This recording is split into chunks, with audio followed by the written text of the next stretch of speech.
Close your eyes and imagine. What if the things in life that cause us the greatest pain, the things that bring us grief, are challenges? Challenges designed to help us grow, to ultimately become what we were always meant to be. We feel like we've been buried, but what if, like a seed, we've been planted? And having been planted, we grow to become a mighty tree. Now, open your eyes. Open your eyes to this way of viewing life. Come with me as we explore your true, infinite, eternal nature. This is Grief to Growth, and I am your host, Brian Smith. Hey everybody, this is a special interview with my friend Srini Chandra. Srini and I have been friends for a long time. We had a lot to talk about. This interview went for a couple of hours. I know most people don't like 2-hour-long interviews, so I'm going to break this up into at least 2 parts. You can break it up as many parts as you want to. So this is part 1. So go ahead and watch part 1. Then after you've watched part 1, I'm going to publish part 2 the next week. If you happen to be listening to this recorded, you can watch part 2 right afterwards. But we have a very far-ranging discussion about the nature of reality, about science versus religion and philosophy, about materialism, and about a number of other subjects. So hope you find it as fascinating as I do.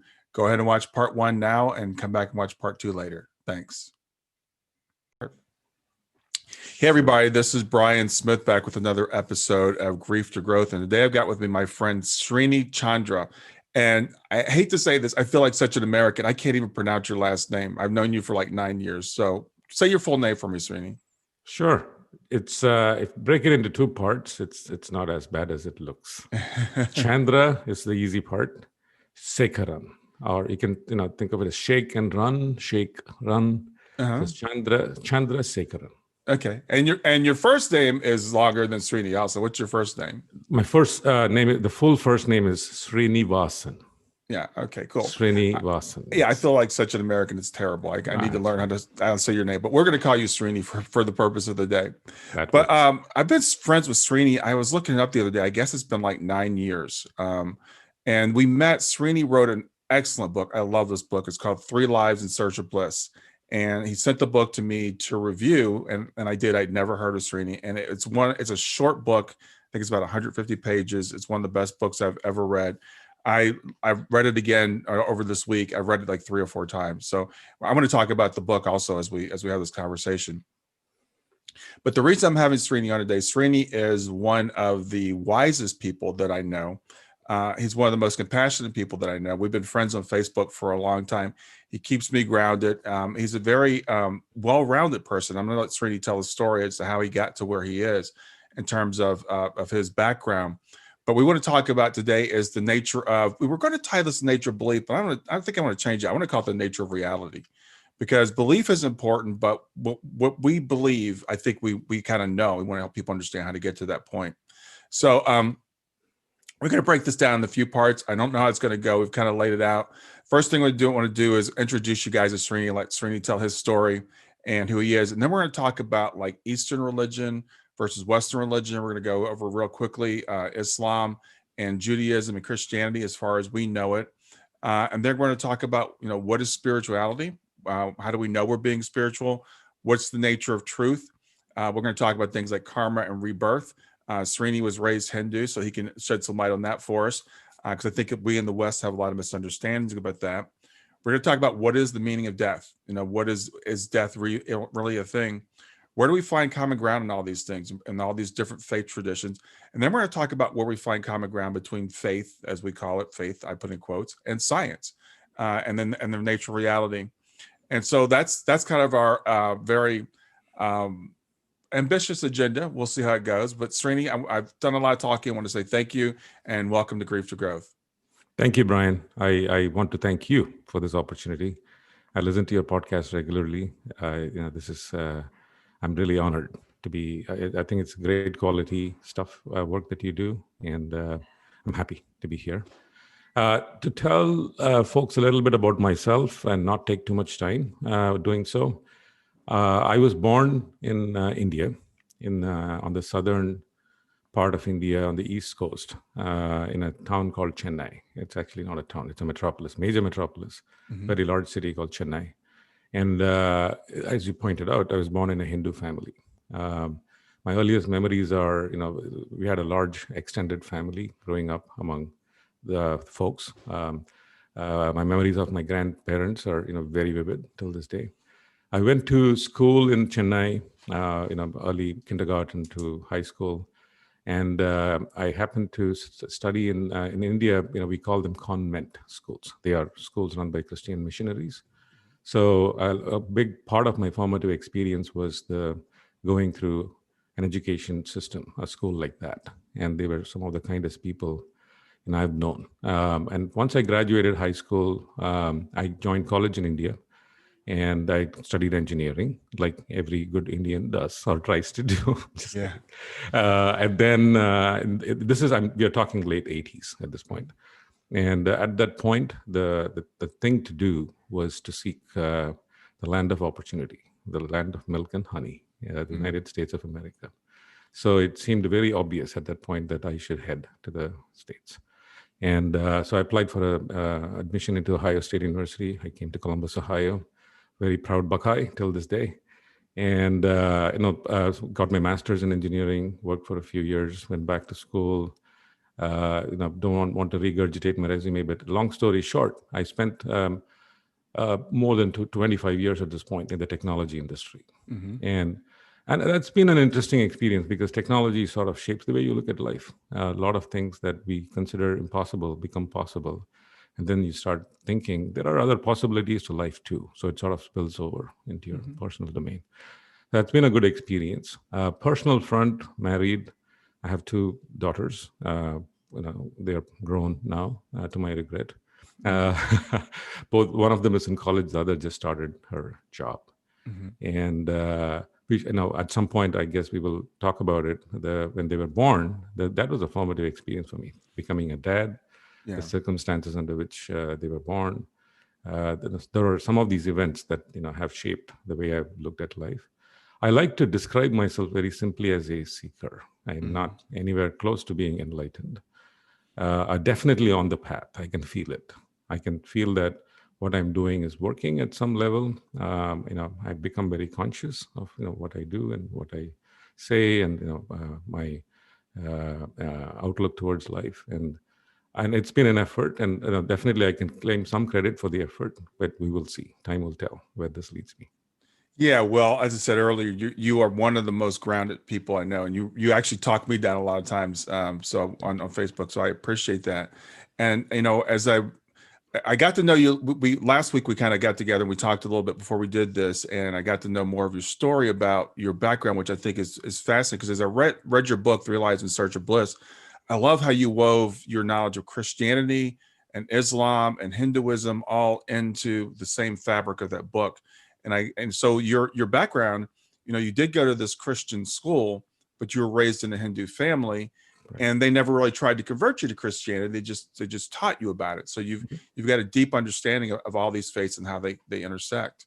That's true. That's true. They did also, I would say, they were gracious enough to accommodate some inconvenient questions. As a 10-year-old, 15-year-old, as I went through Bible studies in school, I would ask some questions, and I'm happy to say they were very patient with some of these questions. I like to think that as a formative experience as well. I mean, all these seeds, I realize in hindsight, all these seeds are planted by somebody or the other, whether it's a grandparent or a parent or a friend or a teacher. And then they just grow, and without your knowledge.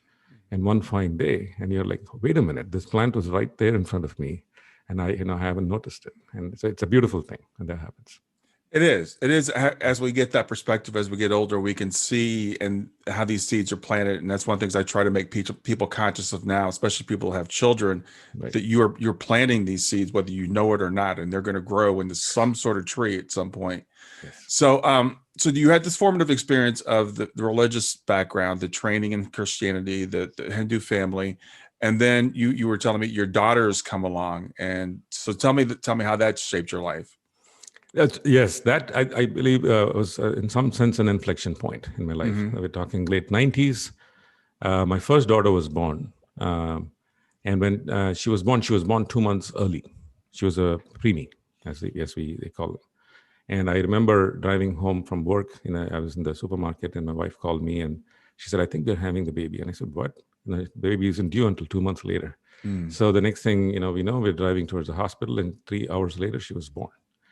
And the startling thing about that was, the first time dad, it was a bit traumatic, to be honest with you, being Yeah. there and watching the baby be born for a few seconds there.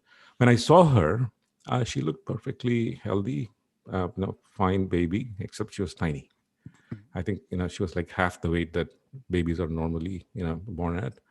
And but she looked like I had not seen a newborn baby before, and at that juncture, to me, she looked fine.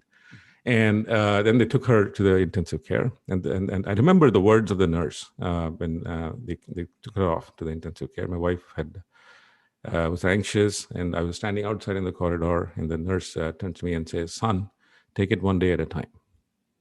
And I had no idea what she meant. I thought, what is she talking about? Everything looks fine to me. Mm-hmm. But apparently the history of preemies is like you can't tell.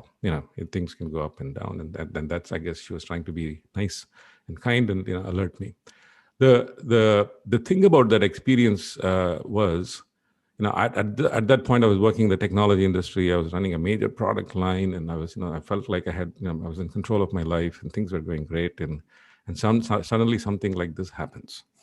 And I at that moment I realized, not in that time frame, I realized that we don't really have control over the things that we care about, that are truly important to us. I had every bit of control over how I was going to launch this product, who was going to buy it, what was going to go into it, all these details. It gave me the sense of power over the world. Mm. But then I had absolutely no control over the trajectory my daughter's life was going to take. It struck me, it like somebody was lowering the boom on me. I remember sitting in the parking lot on a call with some of my colleagues and thinking, what is going on here? Mm. And it sparked a journey. I started thinking, there is a lot more to life than what I'm making it out to be. And so it's not like I completely abandoned, my career, and I felt those are important, but I felt there's something more here. So it started a journey of just simply knowing what people have said. I felt completely ill-equipped to make up my own, theories. I said, let me start with what other people have said. Mm. So I reread the Bible, which I had studied in high school. I reread some of the scriptures my grandfather had taught me. I read the Quran. I haven't read a whole lot of Judaism, and I remember speaking to a couple of Jewish friends, who talked to me about their religion. And what is it, right? What is going on? So that journey started. I think I would say that. And when my second daughter was born, same thing happened. 3 years later, she was born 2 months early. I was a little more prepared. My wife and I were a little more prepared. Yeah. But the whole, that was I would say that was a good, in hindsight, a good moment in life. Something that could have been not necessarily good. It's interesting as you're telling that, I'm thinking, we have these formative moments in life. And for most of us, it seems like it takes trauma to wake us up. It takes a cancer diagnosis or death or something like that. But it doesn't have to. It can take a moment like a daughter being born. And my life changed when my daughter was born, just to kind of echo what you said. I remember them giving me this baby to leave the hospital. And I'm like, where's the instruction manual? And I went to put her in the car, and I was putting the car seat in backwards because they have to face backwards at first. And, I knew it, but I was just so nervous. And my wife and I get home and we look at her, we're like, did I just take this baby home? What are we going to do with this baby for the next, number of years? Right. And for me, I was raised as a Christian, and I was raised with this God who was angry. And I was told about original sin, and I was told about, hell and separation and damnation and all that stuff. And I remember I never liked it. I always pushed back against it. It never made any sense to me. But when my daughter was born, I looked at her and I said, they told me that God loves me more than I could ever love anybody, even more than I love my daughter. And I said, if that's true, then the guy they told me about is a lie. That guy could not exist, because I could never condemn my daughter, not even for a moment, let alone for an eternity. So those moments, that's something we have in common, that thing when we have that baby and we bring them home and we look at them and we know that love, but also the awesome, just tremendous fear, because we know that it's out of our control. Absolutely. That child walking around the world, the most important thing to us is the one thing that we have no control over. The health of our loved ones, the health of our own selves is possibly the greatest wealth that we can have. Yeah. And we don't have any control over it. And I think that's a very humbling thought. Yeah, absolutely. 100%. Yeah. So that's a little bit about who you and I are. We'll kind of weave that in as we go through it. So let's talk about Eastern wisdom.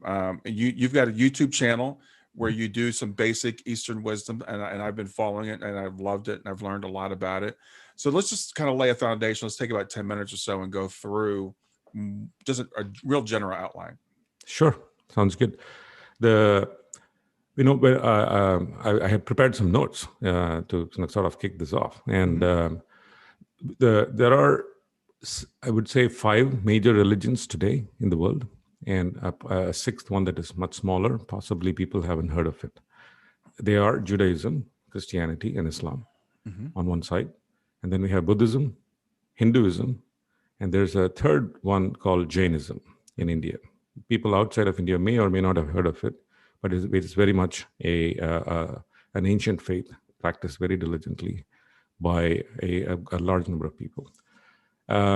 When we look at this, and there are several other faiths, I don't mean to discount any of them, but these are what I would consider like the big religions of the world. There are, creeds and beliefs in China, which aren't quite religious in nature. So we will leave those aside for the moment. If you look at these 6, the pattern here is like, you see 2 broad highways in religion. And these are, when we look at Christianity, Judaism, and Islam, they were born in the Middle East. And the other 3 were born in India.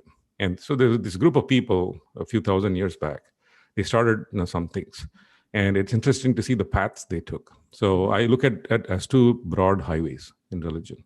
The first highway is a God-oriented approach. And the people in the Middle East took that approach. And the most dominant question for them was, there is a God, there is a higher being, and what is this God? What is the nature of this God? And how do I reach this God? I mean, those were the questions. It's not to say that they were not introspective, but they spent a large amount of their time figuring these questions out. And from these questions came Judaism, Christianity, and Islam. I look at them as very God-centric faiths. On the East, at roughly around the same time, we are talking about 500, 600 BC, and Judaism, some of the parts of the Old Testament are written. Judaism is happening in the Middle East. Roughly around the same time, you have the philosophers in India. The Buddha shows up around 600 BC to give folks a rough sense of the time frame. Around this time, there's a completely different attitude in India. The attitude is, yes, there is also this belief in God in the land at the moment, but the philosophers say, wait, there is something called a God. I can sort of sense it, but I have no definitive proof for such a being. And I'm finding it really hard to discover this being. I don't see any evidence of that person or thing in this world. And they said, the only thing I know for a fact is that I exist. And, I have this being and I exist, and there is something I'm doing, and there is some experience that I'm having. Let me explore this experience. So this I call the self-oriented approach, the sort of the examination of the self. And when we look at Buddhism, the Buddha or the Jainism, it was founded by a sage called Mahavira. People in India are familiar with Mahavira. So these 2 folks, they were introspective philosophers. So they said, who am I? That was the question they asked. Am I the mind? Am I the body? And quickly they started eliminating possibilities, and they came to a certain truth about the nature of the self, that the self does not exist. It's a big statement to make. And so those are the 2 religions that focused on the self-oriented approach. And they largely discounted God in the scheme of things. They said, go on this path, see where it takes you. You will get all the answers. And then on the other side, you had folks saying, just believe in God. You will find all the answers. And both of them are right. And then you have Hinduism, which is the granddaddy of them all, at least in India. Mm-hmm. And the Hindu philosophers said and asked the same questions. I think what is unique about Hinduism is it has theistic traditions. There is a very strong belief in God, like monotheism, like Judaism and Christianity and Islam. Mm-hmm. There is also a strong streak of inner exploration, leading to what we call monism or non-dualism. There is this formless, indescribable entity, being, and that is described as God. Yeah, there's a parallel stream of thought. So Hinduism is unique in the way it sort of marries the ideas of a material, describable, tangible God. God looks like us, like the God has a face and a body and legs. That's the one description of God, and there is this other part that says that God is simply an indescribable, being. And the language is, strikingly similar when you compare, some of the descriptions of God in Judaism, in Islam, with some of the language in the ancient Indian literature about this formless God. You can see that they seem to have had similar experiences in their explorations. So that is to give a context of how these are set up. Mm-hmm.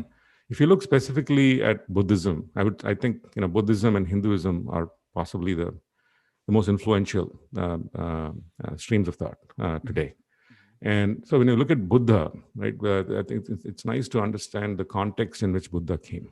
The Buddha comes into India at a time when there are two extremely strong and competing forces in play. One is this materialistic lifestyle. Believe it or not, we're talking 600 BC. They were this strong materialist group. And these folks said, you guys are overanalyzing things. There is nothing to it. When we die, the lights go out and that's all there is to it. Somehow, somewhere, life started. And the only goal of life is the pursuit of pleasure. They were hedonists. And so there was this thing, and there were a lot of takers, as you can understand, for that movement at that time. And India was a prosperous country at that time. So there's all these things sort of play into it. And then on the other side, you have these philosophers in India who said the body and the mind are not the ultimate realities. There's something beyond. And to prove that, they just subjected the body to the extreme and severe, hardships. So you would have these guys going off into mountains, sitting in caves and, starving themselves. And so these were the two options. And the story of how Buddha got started on his journey, I think everybody knows. He's born a prince and, he looks around and he sees suffering and he says, I need to find out what's going on. And he leaves his house and he goes. And he does not, like the materialist approach. He's very clearly, because that's the world he comes from. Mm-hmm. And he said, that's not it. And I'm going to go with the yogis, as we call them, the guys who are in the caves. And so he follows them around and subjects himself with the greatest, austerity. There is this description of Buddha where his stomach is so thin that you can see his spine through, from its front. And then he, says, no, this is not it either. This is, it does not take him anywhere. Yeah. He chooses this thing called the middle path. Yeah. But he said, it can't be that, it can't be this, it's got to be something moderate. The interesting thing about Buddhism is it's a very serious religion, in my opinion. I think it's possibly the most serious one out of them all. Mm-hmm. The middle path of Buddha is not quite moderate, it's quite severe in modern context. Back then, probably it was the middle path. So the Buddha looks at everything. He says, there are these people who talk about God, and then, and then he comes up with this middle path where he simply describes the world as a interconnected network of realities. Now there is something called matter, and there is something called consciousness, and these two things are reacting, connected, mm-hmm. and they lead to something called this creation, right? And he said there is all there is to it. There is nothing more. Mm-hmm. And so he prescribes, and I think the most profound observation of Buddha, the reason I say Buddhism is very serious, is it's the first statement that the Buddha makes after he comes out of his enlightened state, in the state of meditation. The first lecture that he gives to his one small group of people who gather around him is everything is suffering. All is suffering. He says this world fundamentally starts from a place of suffering. It's a strong statement to make, and you have to buy into that to be a practicing good Buddhist, and then it gets a lot better from there. It seems dark and gloomy, but it's actually a religion of great joy. There is a story of the Buddha when he got out of his trance, and he decided to get some water to drink because his throat was parched. So he's walking through this field, and there's a little boy who's working in the field who sees the Buddha, and he turns to the Buddha, gives him some water, and he says, "What are you?" Many people in this world are asked, "Who are you?" The Buddha is one of the few people who was asked, "What are you?" Because that's this shining, resplendent being. It is pure happiness. So it is a religion of great happiness. It's got a very positive message that suffering actually can be overcome. That is the teaching of the Buddha. And there is a lot of these techniques that he taught to folks. But it's not for the faint of heart, I think, in my opinion, right? Yeah. And then you have Hinduism, the Vedanta. I think the difference between the philosophy of Hinduism and Buddhism is not much. The Buddha said there is no ultimate reality. There is no such thing as a self. We come and we go, and we are destined to live in these cycles of life, growing old, dying, and then being reborn. So how do we get out of this cycle? And he prescribed certain formulas, and he said that is what the one's goal must be, to attain this state of happiness. The Hindus went a little further. They said something cannot come out of nothing. Clearly, there is a world around me, right? You may describe it as false or illusory, but it's there. So what is it that is causing that? Right. And they said the key to that is consciousness. So we can talk more about that, but they said that is the ultimate reality. Yeah. There is the God. There is this being, and we call it God today. They called it Brahman in back in the day in Sanskrit. And this being is the nature of this being is consciousness, and consciousness is something that activates this world. I want to ask you a couple of questions as you're going through that. One is the Buddha. The Buddha was Hindu, right? Was it? Yes. So Hinduism predate. So I kind of think of Buddha almost as like Jesus coming into Judaism, and I don't think he meant to create a religion. He just said, "This is the way I see things," and then there was a branch So I wanted to make sure I understood that history. The other thing is you mentioned. Can I comment on that for just a bit? Yeah. So it's an excellent observation that you made. The Buddha was born a Hindu, and he was born a prince. He was well off when he was born. Royal prince. So then he comes out, and his entire only goal of his like exploratory years are this suffering. He understands. Buddha has spoken extensively about the nature of suffering. And so he's, how do I get rid of this for myself? If I can do this for myself, maybe I can help others. So Buddha comes and directly challenges Hinduism. Hinduism at that point is a ritualistic religion. They've got this idea of Atman, or this eternal self, and they have Brahman and like their godhood, and there's these other gods that they worshipped. And Buddha comes and says, none of that is true. He rejected all of them.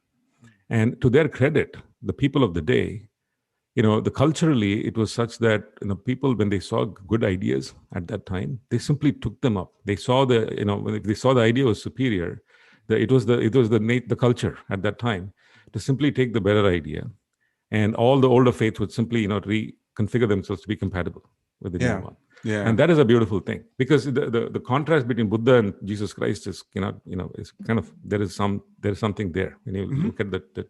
Jesus Christ did the same thing. He came and directly challenged Judaism, and he was crucified for his troubles. So I think there's a lesson for us in the modern world. I'm not necessarily implying anything negative about Judaism, but it was the culture of the day, and there is a lesson there that when good ideas come along, it works out well for us to consider them and actually adapt ourselves, right? We'll get back to Grief to Growth in just a few seconds. Did you know that Brian is an author and a life coach? If you're grieving or know someone who is grieving, his book, Grief to Growth, is a best-selling, easy-to-read book that might help you or someone you know. People work with Brian as a life coach to break through barriers and live their best lives. You can find out more about Brian and what he offers at www.grieftogrowth.com, www.grief2growth.com, or text growth, GROWTH, to 31996. If you'd like to support this podcast, visit www.patreon.com/grief-to-growth, www.patreon.com/GRIEF2GROWTH to make a financial contribution. And now, back to Grief to Growth. You don't, and if it's a bad idea, we have nothing to worry about, because bad ideas we've seen in history just go away.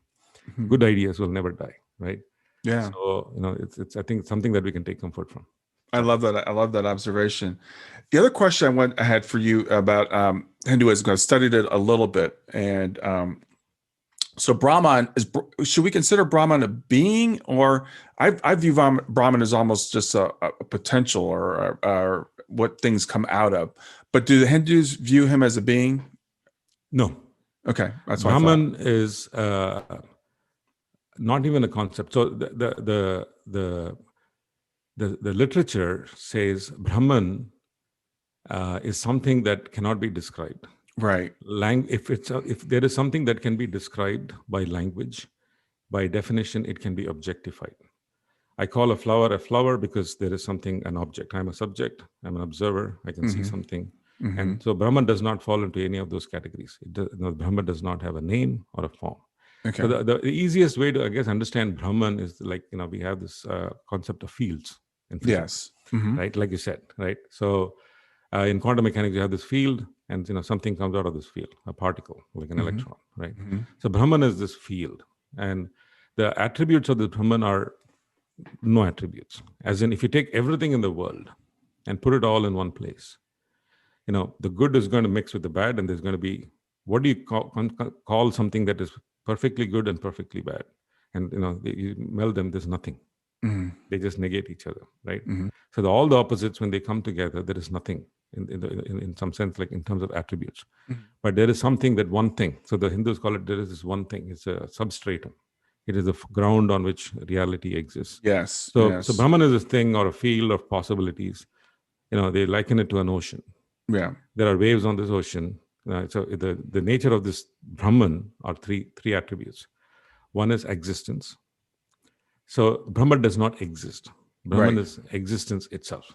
Yes. Brahman is not conscious.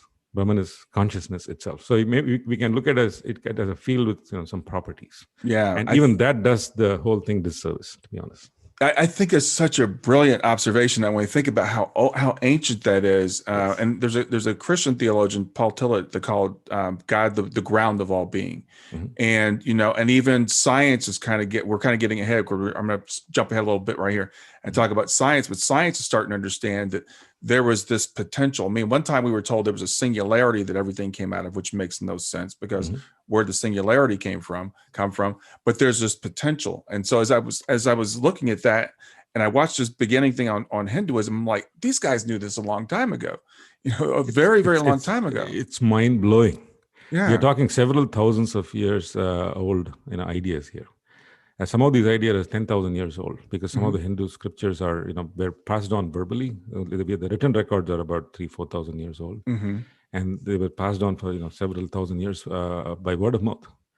And these were like cow herds, or, they were like wandering around on the mountains of in Central Asia. And they found their way into India. And it's mind blowing to see that such an idea came about.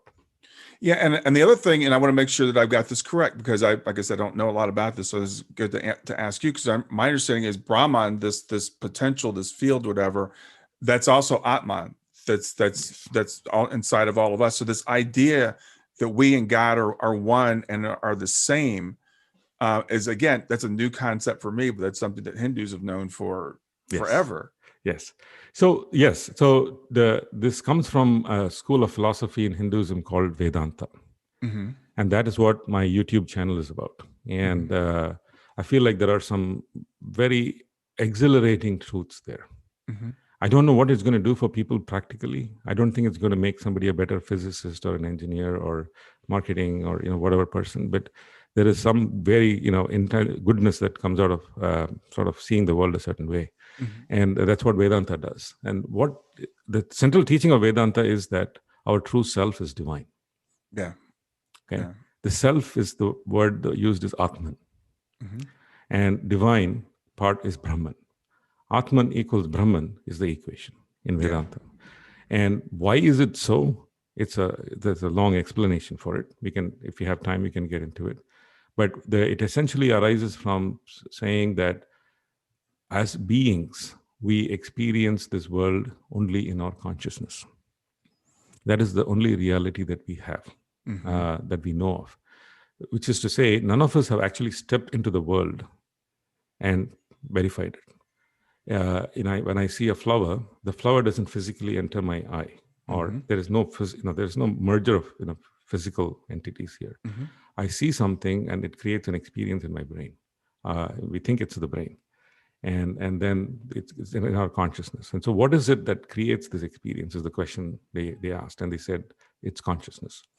And the way they categorized it in terms of the hierarchy, they said consciousness is the root. Everything else is an experience. Even your brain, your perception that you have a brain is an experience. So so it's a very deep philosophy. So they said at the root of it is the consciousness that in yours, personal, whatever is causing your personal subjective experience, that is Atman. And where does this consciousness come from? It comes from this Brahman, which is the source of all consciousness. And the beauty of the punchline is it's all the same. Yeah. You and me and everything else, it's all being animated by the same, force or energy or whatever the word that we want to call it. Yeah, there's a guy, and I think Bernardo Kastrup, who is a philosopher and a computer scientist, brilliant man. I mean, this guy's got PhDs in computer science and philosophy. But so he's got this idea of idealism. And so I was reading his books and studied that. And I interviewed him. I'm like, this is Hinduism. I mean, this is, and so the way he describes it is, and he has several metaphors, but one is like, we're like ripples, in a stream. And so when a stream forms a whirlpool, that's kind of how we are, but we're still part of the stream. We can't be separated from it. We just have this self-reflective thing where we feel like we're separate. So you were saying, I don't know how this really impact people practically. I was talking with someone yesterday.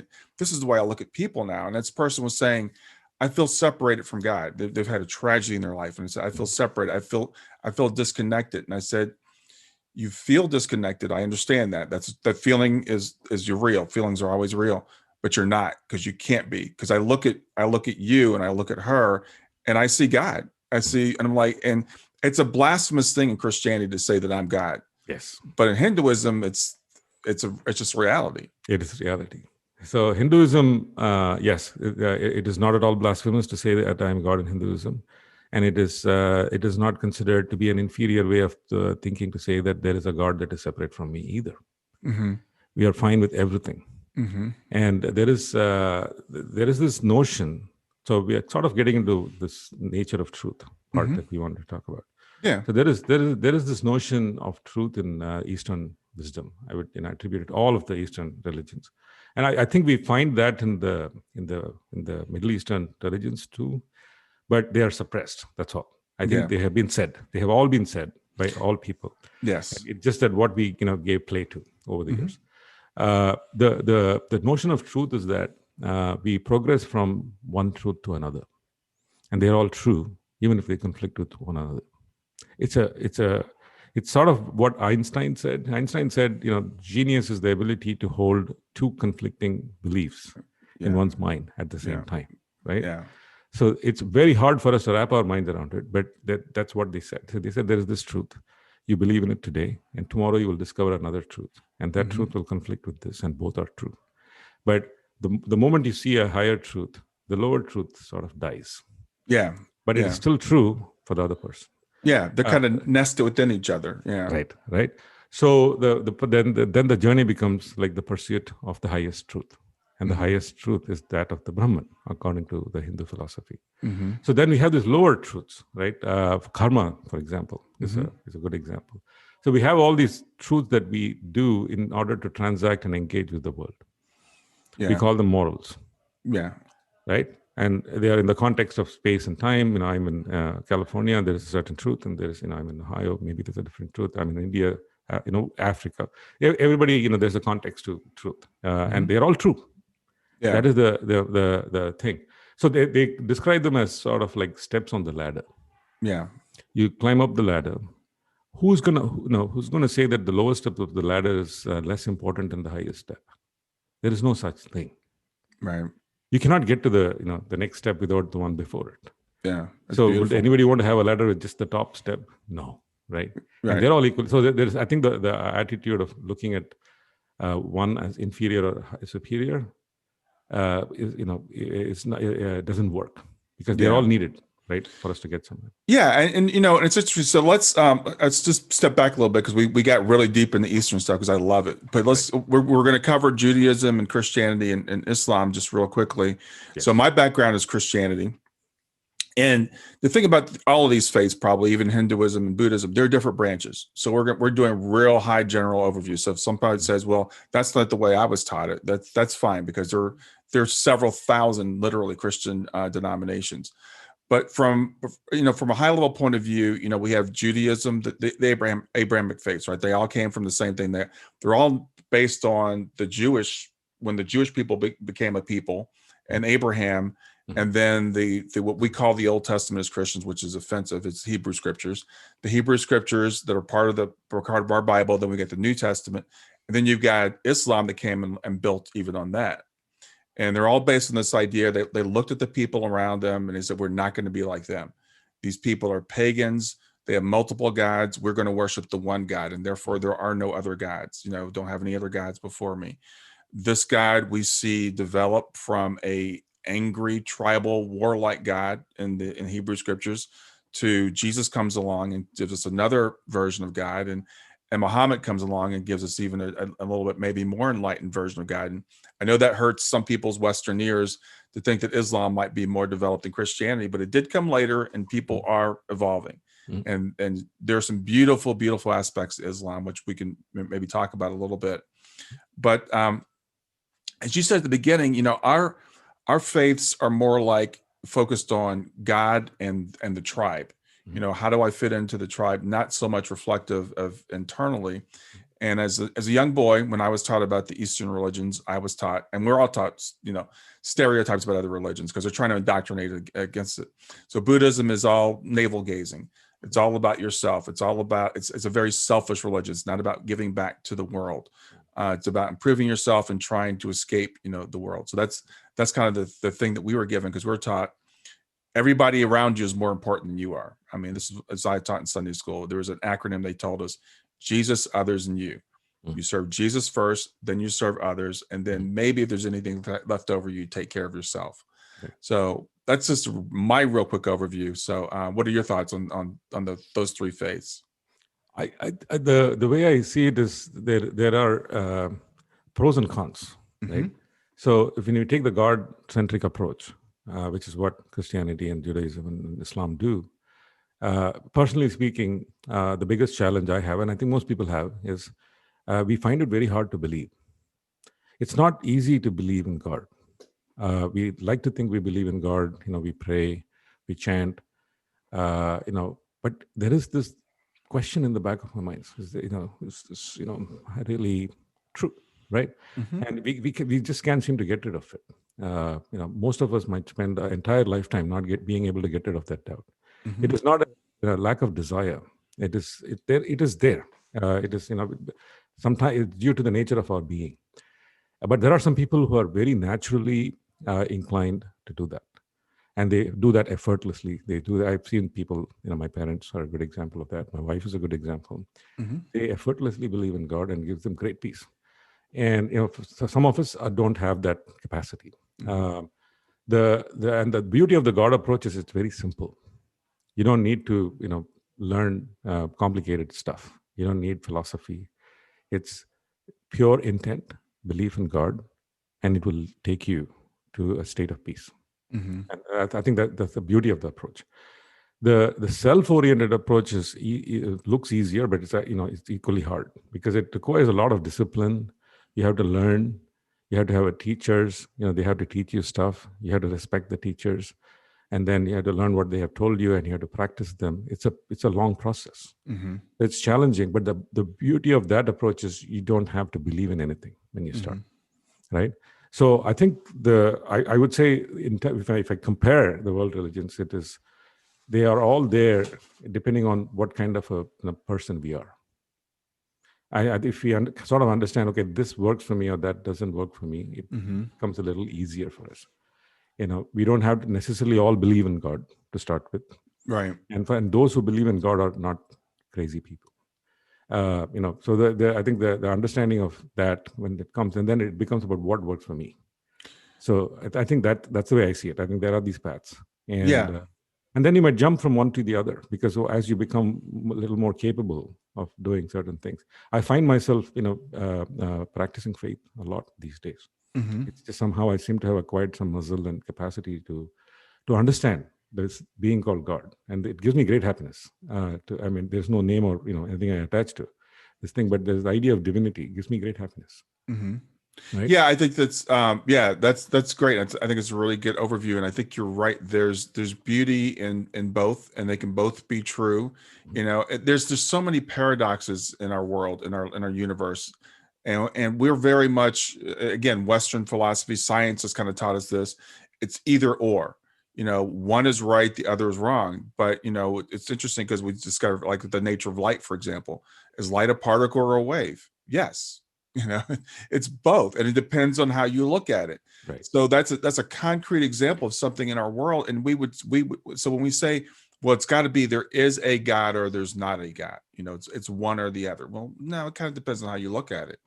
And I was talking with the client yesterday, and she said, one of the things I want you to help me do is figure out, like, who my God is now. And I'm like, that could take the rest of our lives, because I don't know. Right. When people say to me, do you believe in God? I'm like, especially with atheists, I'm like, well, yes and no. Which God which God are you talking about? Oh, I'm talking about the big white guy on the throne that judges us and controls the world like a puppet master. I'm like, no, I don't believe in that God. Right. But do I believe in divinity? Do I believe in consciousness? Do I believe in Brahman? Yeah, absolutely, 100%. I mean, how could you not? How could you be here if you don't? Yes, but it's a journey. There are not a lot of takers for Brahman either. There are a lot of takers for a God who, which is a tangible God. Somebody who created this world and with some purpose and intent and things like that. The way I sort of understood it is, I've seen questions on Reddit or like even on my YouTube channel, like, how do I become a Hindu? And usually it's obviously not a Hindu who's asking this question. It's a Christian or somebody else. Right. And my belief on that, and I haven't expressed it publicly. My belief on that is you don't have to. You're born in a certain faith, like you're a Christian or a Muslim or Hindu or whatever, and you actually have the advantage of having sort of grown in a certain culture. Double down on it. Be a very sincere Christian, meaning like you don't have to listen to what the other Christians are telling you. You figure it out for yourself. If you double it down on it and you become a very good Christian, it will take you to wherever it will take you. It will either take you to the Buddha, it might leave you with Jesus, it might take you to the Brahman, whatever it is. Let the journey be. But we have to have a starting point. And practically speaking, the best starting point may be the one we are most familiar with. And all these truths are valid, so there's no need to, and if once we evolve and we see something that is better, you can marry all of these together. So, right? Yeah. Well, it's interesting as you say that, because there was a time I thought about converting to Judaism, because I was raised in the church, and I'm like, this makes more sense to me. So I was thinking about converting. The thing about what you just said is like what a rabbi will tell you. If you go to him and say you want to convert, they'll say don't. They will talk you out of it. They'll say do not convert to Judaism. You don't need to. One of the things about the Christian faith, again, the particular sect that I was brought up in, is we had to bring people in because you had to be a Christian to be saved. Right. But with a faith like Hinduism or Judaism, where you don't have that requirement, you're like, just stay on the path you're on. Right. And for myself, I didn't intentionally ever leave Christianity, but I just kept getting so far away from what I was taught that I don't use that label anymore. And one of the earliest things for me just kind of came to me, just, I don't know, kind of intuitively, I guess, was when I die and go to heaven, I don't think I'm going to see God. And we have this image of there's going to be a guy on the throne. I'm like, I don't think there is a guy on the throne. I don't think that I don't, it just, to me, so when I heard about the idea of a Brahman, it was like, that makes more sense to me. I don't think there's a being to be seen. There's no ultimate being. There's not a throne room where God sits. That's just, yeah. I agree. To me, Brahman makes complete sense, personally, right? When I see somebody worshiping Jesus Christ or Krishna or Allah, the way I see it is, all of us need some sort of a ritual or a discipline or some mechanism to sort of assure us that we are on the path. And if at the moment we feel like we don't need it and we are still somehow able to maintain a certain way of life, then we are good. Yeah. Until then, I think these are not necessarily, bad things. Like, no, not at all. These are lower truths, higher truths, whatever you want to call them. There are different types of truth, and it's it's one of the steps in the ladder. And so I agree with you that there are all these ideas of God, and I think the practical advice would be pick the one that appeals the most to you. Yeah, and just be very sincere about it. It's very hard to be sincere. I mean, I'm speaking from personal experience. I can talk a number of things. Push comes to shove. How does it show up in my life? Yeah. That is the thing. Belief has to convert into practice. And that is, if we focus on that part, the practice part, even if it's a lower belief or a wrong belief or whatever it is, it will lead to good, take us to a good place. Yeah. Just the discipline will force us in the right direction. I think we have to trust that process. And if we trust the process, I think we will be okay. That's sort of in my opinion here. Yeah, no, I think I agree with you, and and it's interesting as we talked earlier about how our lives, we have these formative things that come in our lives, and then we see a higher truth or different truth, let's say, right. And it could blow our minds. I remember very vividly, I was a young Earth Christian. I believe that the Earth was 5,000 or 6,000 years old. And I'm a scientist, but and I ran into these guys, Ken Ham, and I can't remember the other guy's name, but the young Earth guys that did the Creation Museum that's not too far from here in Kentucky, and they were explaining how the Earth is only 6,000 years old. So I bought into the whole thing, and I'm out there preaching this whole thing. And then one day I read a book that explained how the book of Genesis was really talking more like epochs or ages, not days, and how the Earth was formed. And I remember looking up from that book, and the world just looked different to me. Everything was just like different. And God just became so much bigger, because I'm like, God didn't create the Earth in 6 days. That's a magic trick. God created the Earth in billions of years. That's patience. That shows how large, how big God is now, how patient and timeless. So the Earth became actually even more magical to me when I embraced that truth. But I can still read the book of Genesis and say, from a mythological level, there's a lot of wisdom in the book of Genesis when we can start to learn to read it that way. I agree. And conversely, I would take issue with the atheists. When I look at militant atheists like Richard Dawkins or Christopher Hitchens, I used to, be a very avid consumer of what I was very interested, because these guys are, smart people, and I felt like they cannot be ignored. And I think the biggest, I find the biggest issue I had with, I actually was a practicing atheist for some time. I tried that too. The issue I had with the whole theory of atheism and the coming out of the scientific context is, it takes a very small data point, which is life on Earth. Life on Earth came about accidentally. It's the basis of evolutionary biology. And then one thing led to another. And based on that, it negates everything else, right? Like such as the existence of God. I might sound like I'm speaking like a revisionist Christian here, like defending the Christians here, but I'm not. But I think there is something to be said for a model in which something can happen locally in a certain way, which is all part of a grander creation, right? So it doesn't, in my mind, it doesn't necessarily disprove God.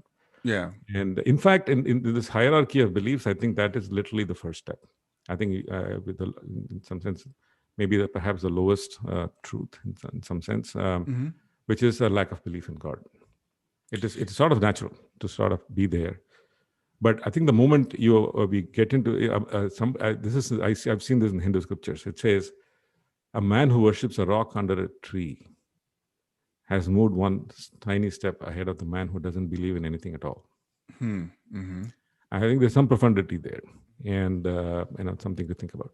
I think there is, but what's interesting, and we're going to talk about science and materialism in a little while, but throughout man's history, we've always had a belief in the divine. Mm-hmm. It's the idea of materialism, the idea of atheism, materialistic atheism, is a new idea. I mean, it's come about in the last couple hundred years, and I look at it as kind of like the fall of man. We became so proud, we became so enamored with ourselves and what we could discover that we said we don't need God anymore. We can figure this all out on our own, and I think that was one of the things that led to our fall. Right. The scientific process itself is beautiful, and as you said, I mean, you're an engineer. We've created amazing things with science. We've made our lives so much better with science. But that whole thing started because people believed that there was a God who created an orderly universe, and we could discover God through studying his creation. That's where science actually came from. Right. Yes. So yes, the way I look at science, it's a pretty modern construct, at least in its current form, right? The whole idea of what does science do? Science studies the world. The goal of science is to study the world in a very objective fashion, impersonal, objective fashion. They are in the business of collecting facts, and they conduct a number of experiments. And if they see a pattern, as the experiment gives the same result again and again and again, it becomes a fact. And that is in the context of the time frames that we have. We live for 70 years or 100 years or whatever it is that we live as human beings. In this time frame, we see something repeat again and again, it becomes a fact. Something could be a fact and repeat once in every 1,000 years. We're just not around to see it. It's a possibility. Right. But anyway, science defines itself in a certain way. And it is, I think, designed to be very practical and convenient for us. But it is in the business of studying impersonal, objective reality. Right. And it has also largely been in the business of studying the world, not ourselves. Right. We make observations of the world. And then that is the nature of science. And it's a beautiful thing because it made life so much convenient for us. But I describe science as promissory materialism.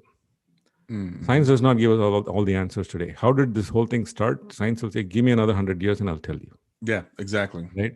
Why am I conscious? Give me another 50 years and I'll tell you. So this is like promissory materialism. And on the other hand, you have promissory spiritualism, which is the religions. They say if you do all these things, you will reach God. You will go to heaven. And it's always everybody is talking about something in the future. It's never now. It's like you have to do all these things, be patient, and then you'll get somewhere. Wow. Yeah. Those are these are the two approaches, and there has got to be a third approach that says I should be able to figure this out or like do something that gives me some benefit right now. Yeah. Meaning, I do not have to die to reach heaven, or I do not have to die to be enlightened. I should be able to avoid suffering like right now. And that is where I think we find the faiths like Buddhism and the Vedanta of Hinduism come in. What they say is, yeah, you can do that. You don't have to wait for anything. Yeah, my biggest problem with science, and again, I'm a scientist, you're a scientist, I'm a chemical engineer. So I don't ever put down science. I put down scientism, or materialism. And my big, you talked about the idea of creation and we're an accident. That's one big problem. The biggest problem I have is they don't even know who they are. This guy, Daniel Dennett, says that consciousness is an illusion. And it's like consciousness is the only thing that's real. The only thing that we absolutely know for sure is that we're conscious. You and I don't even know if we're really sitting in these chairs. We feel like but we don't know that. I just know I'm having the experience of sitting in the chair. That's the only thing I know. And these guys tie themselves up so much in knots that since they can't explain consciousness, they can't say what it is. They can't say where it came from because it makes no sense that as the universe just became more and more complex, it consciously magically appeared. So they say it doesn't exist. That's got to be the stupidest thing anybody's ever uttered. Yeah. All right. So that's the end of part 1. I hope you enjoyed it. Go ahead and watch part 2 whenever you feel ready to do that. And again, break it up as many parts as you want to. And thanks for listening.